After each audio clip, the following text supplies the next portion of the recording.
Hey, my name is Kevin Maag, and my topic was Japan-China relations. After decades of wars and political disputes, conflict between China and Japan has been tense to say the least. While relations between the two economic powers have improved over the years, there is still an underlying weariness for both countries, which may not bode well for either China or Japan. In August 1894, Japan took over Manchuria, currently Korea, which was under Chinese rule at the time. Fung says that while China would have liked to resolve the Korean dispute peacefully, Japan had adopted a much more warlike posture right from the beginning. Japan attacked without warning and handily took Korea and almost made Beijing. But, as Fung continues, the Chinese government was forced to sue for peace under humiliating terms, losing their territory, namely Taiwan, and being humiliated by the Japanese will not be forgotten anytime soon. In 1895, Manchuria gained its independence from China, and in 1931, less than 40 years later, the Japanese took over Manchuria again, starting a war that would cripple both China and Japan for years to come. The Japanese waged a ruthless war in which they killed, raped, and tortured innocent women and children. It is estimated that 200 to 300,000 people, depending on the source, were killed in what is now known as the Nanking Massacre. Both nations were fundamentally transformed by the conflict. The China-Japan War was arguably the most important event in the history of East Asia in the 20th century, says Gordon.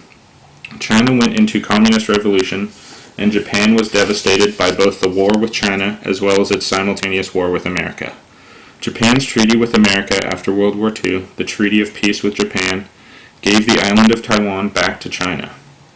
Although the war was over, tensions between the two were still understandably very apparent and still are today.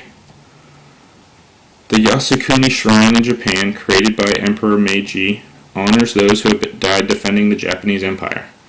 China has taken issue with the Prime Minister of Japan visiting the shrine and paying homage to the same people that committed atrocities against the Chinese in the Second Sino-Japanese War. Hagstrom states that former Prime Minister Koizumi's annual pilgrimages in 2001 to 2006 to the Yasukuni Shrine led more directly to bilateral animosity in the early and mid-2000s. A recent study used by Hagstrom showed that 81% of the Chinese believe that Japan has not atoned sufficiently for its military actions in the 1930s and 40s. These are not the only issues affecting the relationship between the two. Territorial rights of Diaoyu Island and Taiwan are still being disputed today and could potentially be the most dangerous disagreement these two countries have. China believes that when it was awarded Taiwan after World War II, the Diaoyu Islands were included in that deal, but Japan obviously does not agree. The islands consist of 5 islets and 3 barren rocks situated about 180 miles west of the main island of Okinawa and 120 miles northeast of Taiwan. Both Japan and China take this dispute seriously, describes Hagstrom. The main reason these islands are being disputed are because of natural resources that both China and Japan need. The islands have tremendous value for generating claims to exclusive economic zones and rich natural resources. Not only fisheries, but possibly also oil, gas, and sea-based minerals. The potential reserves of hydrocarbons arguably hold more promise than those in the South China Sea. As a matter of great importance to Japan and China, both of which are currently dependent on foreign energy supplies. China and Japan both seem determined to stand their ground, but hopefully not at the cost of a war. Hagstrom goes on to say that if there is a flashpoint to ignite the Third Sino-Japanese War, it will be the ownership of the Diaoyu Islands. Not everything, however, is negative between China and Japan. There are a few positive exchanges between the two.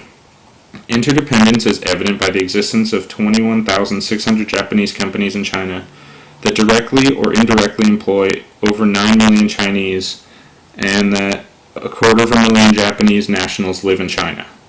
In addition, bilateral trade reached a value of $21 billion in 2006. This is also shown by the fact that almost 5 million people travel between the two countries each year. By the existence of 74,300 Chinese students in Japan, and 18,000 Japanese students in China, and finally by the establishment of 324 town twinning arrangements between the two countries as of July 2007. Hagstrom. The fact that these two countries depend so much on each other is a good sign that they will be less likely to go to war. Tuckerman says, Japan has successfully advanced its broader national economic and political interests in relation to China over the last 2 decades. So much so that since 1974, all of the donor nations and international aid organizations, Japan has been the single largest source of official development assistance to China. As you can see, the relations between China and Japan are improving, but their long,